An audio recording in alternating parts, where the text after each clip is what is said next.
دیکھیے قرآن مجید نے کہا ان الذین آمنوا وعملوا الصالحات اولئک هم خیر البریہ، جو ایمان لے آئے اور جنہوں نے عمل بھی ایمانداروں جیسے کیے، صالح عمل کیے، اولئک هم خیر البریہ، اللہ فرماتے ہیں یہ ساری مخلوقات سے بہتر ہیں۔ حضرت غوث اعظم جیلانی رضی اللہ تعالیٰ عنہ کو اللہ نے وہ مقام اور مرتبہ عطا فرمایا جو کسی اور ولی کے حصے میں نہیں آیا۔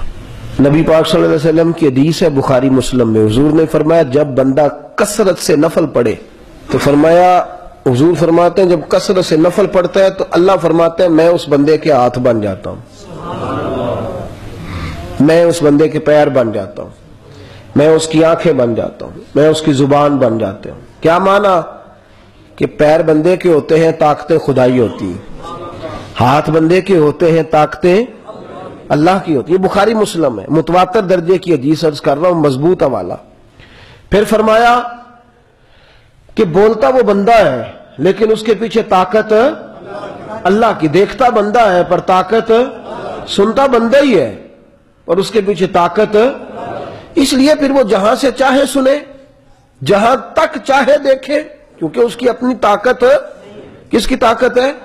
لیکن حضرت عیسیٰ قرآن میں، قرآن مجید کا تیسرا سپارہ پڑھیں، وَأُبْرِئُ الْأَكْمَحَ وَالْأَبْرَصَ وَأُحْيِي الْمَوْتَى بِإِذْنِ اللَّهِ، کہتے ہیں میں مادر زاد اندھوں کو ٹھیک کر دیتا ہوں، کوڑوں کو صحیح کر دیتا ہوں، میں تو مردے زندہ کر دیتا ہوں، لیکن بِإِذْنِ اللَّهِ، اللہ کی دی ہوئی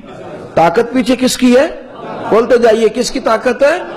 یہ طاقت اللہ کی ہے، اس میں کوئی مبالغہ رائی نہیں۔ تو رب جب طاقت دیتا ہے کسی کو تو اتنی دیتا ہے کہ بس یہ یہاں جی ٹی روڈ تک دیکھ سکتا ہے، آگے نہیں دیکھ سکتا۔ معاذ اللہ، اللہ کو کنجوس تو ثابت نہ کرو۔ تو وَيَرْزُقْهُ مِنْ حَيْثُ لَا يَحْتَسِبُ، اللہ فرماتے ہیں میں جس کو بھی دیتا ہوں بغیر حساب کتاب ہی عطا کر دیتا ہوں۔ تو میرے حبیب کریم صلی اللہ علیہ وسلم نے فرمایا طاقتیں اللہ کی، جو کثرت سے نفل پڑھتے ہیں،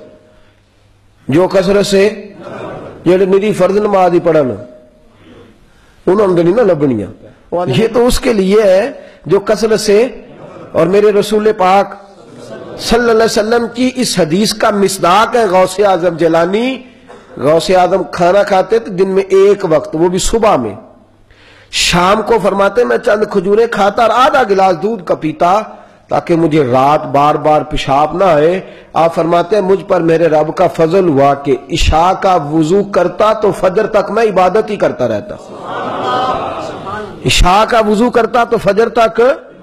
اور یہ کتنا عرصہ جاری رہا؟ یہ ملا علی قاری نے لکھا ہے، ان کی مشکات کی شرح پڑھنی ہو تو سارے مسلک پڑھتے ہیں، پر غوث اعظم کی شان میں جو لکھا ہو وہ صرف ہم پڑھتے۔ فرمایا 40 سال تک عشاء کا وضو کیا تو فجر تک رب کی عبادت ہی کرتا رہا ہوتا ہے۔ والذین آمنوا اشد حبا للہ، جب بندہ اپنے رب سے پیار کرتا ہے تو اللہ اکبر کہہ کے نیت باندھتا ہے تو پورا پورا قرآن پڑھ جاتا ہے، اسے پتہ ہی نہیں چلتا، تو ساری ساری رات کھڑا رہتا ہے، اسے پتہ ہی نہیں چلتا رات کب بیت گئی۔ سیدہ طیبہ طاہرہ حضرت فاطمہ الزہرا، امام حسن فرماتے ہیں سویرے میری اماں نے عشاء کے بعد اللہ اکبر کہہ کے نیت باندھی اور پہلی رکعت کا پہلا سجدہ کیا تھا تو رات ختم ہو گئی،